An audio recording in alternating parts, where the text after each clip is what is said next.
Hello po, si Sir Jerry po ulit ito. For today, ang i-review naman natin is ito Quaker Oat cereal drink na chocolate flavor. Ayan, yan naman po ang ating i-review ngayon. Ayan. Alam niyo po, marami pong diabetic ang nagwa-Quaker Oats. Kaya ito po ang ating i-review. Titignan po natin kung pwede ba ito sa mga diabetic na kagaya natin. Okay, so para po na makita natin kung pwede siya, kuha po muna tayo ng reference ng ating sugar. Sige, kunin po natin yung ating sugar, ano?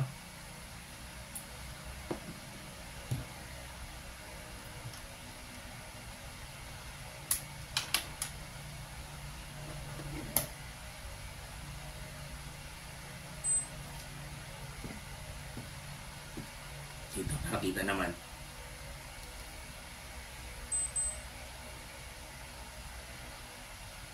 Ayan, ano? Ang ating pong sugar is 140.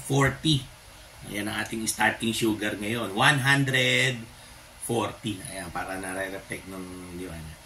Okay, so ang gagawin po natin ngayon is titipla po tayo dito sa aking mug ng Quaker Oats na ito. Para malaman natin kung pwede po siya sa mga diabetic. Kasi marami nga pong nag-Quaker Oats, di ba, ng mga diabetic. Ito po, chocolate flavor po ito. Chocolate. Halo po natin siya sa mainit na tubig. Ayan. Tsaka ano naman po to, di ba, ready to drink na. Lasang chocolate, yung Quaker Oats natin.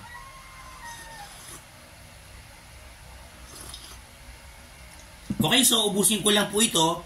Tapos balik po tayo after 1 hour para ma-check natin yung aking sugar. Okay, so habang naghihintay po tayo, baka gusto nyo pong may mabubuting puso po dyan na mag-donate po sa atin, ating glucose strips, tsaka lancet na magagamit po natin sa ating review. O kaya baka meron po kayong ire-request na review. Tumatanggap po tayo ng donations to ating GCash sa 0967-190-0407. Ang name po natin is Jerry Ivan Gallardo. Doon lang po sa mga gustong mag-donate po para sa ating ikasasucess ng ating review channel dito po sa YouTube. Okay, yan po yung ating GCash number. 1 hour later. Okay, so lumipas na po yung 1 hour, after po natin uminom ng Quaker Oats na cereal drink nila, na chocolate flavor. So, tingnan po natin ngayon kung ano po resulta nito sa ating sugar level. Sige, checkin po natin yung ating sugar,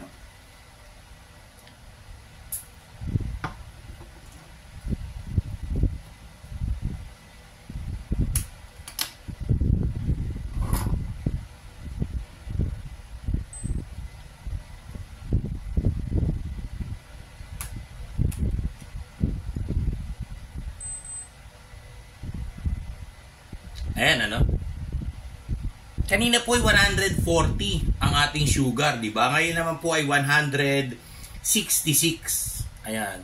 So, tumaas po, ng 26 yung ating sugar after nating uminom ng Quaker Oats na cereal drink, chocolate flavor. So, tumaas po ng 26, So, ano po masasabi natin sa Quaker Oats na yon? Nakakapagpataas ng sugar.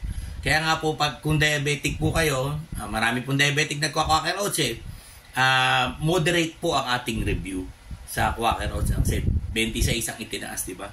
So ano po nakakapagpataas po ang Quaker Oats ng ating sugar. Pero moderate lang naman. Ayan. So kayo na po ang bahala na dyan. Pero ang review po natin is moderate. Okay? Again, so ito po ulit si Sir Jerry hanggang sa susunod na video.